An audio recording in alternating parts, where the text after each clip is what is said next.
Challenge XXL ce matin à la boulangerie de Goutin. Bah là, elle fait 65 cm de diamètre en fait. Et on va faire 70 parts par galette.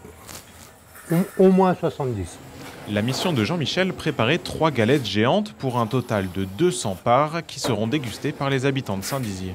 On le fait que pour la ville de Saint-Dizier. On a commencé l'année dernière et on le refait cette année. C'est différent par rapport à d'habitude.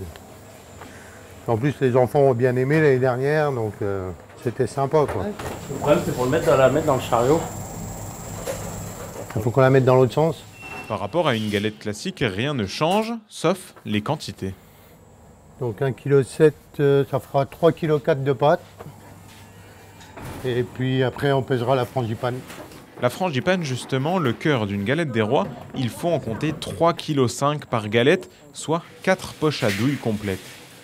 Alors que d'habitude, on fait une paire de galettes avec une poche, quoi. C'est ça la différence. Les fèves gardent leur taille normale, mais là aussi, leur nombre est décuplé. C'est vrai que moi, j'en mets pas mal pour les grosses galettes, parce que c'est vrai que les gosses, ils adorent ça. Alors, souvent, un gamin, il mange la galette rien que pour avoir la fève. Hein. 34.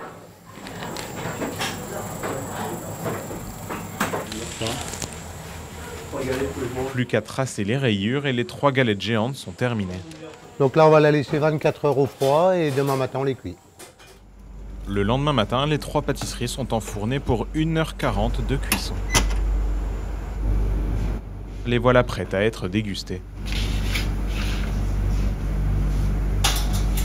Tout est très bien, c'est uniforme.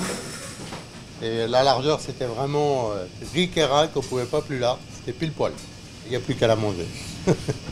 70, 80, ouais, Et quelques heures plus tard, au hall de Saint-Dizier, les galettes géantes ont trouvé leur gourmand.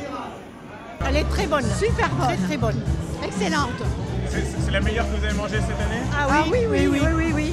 Au total, 7 boulangeries de la ville ont préparé l'équivalent de 1000 parts de galettes. Mais pas d'inquiétude, les nombreux bragards présents les ont dévorées en quelques minutes seulement.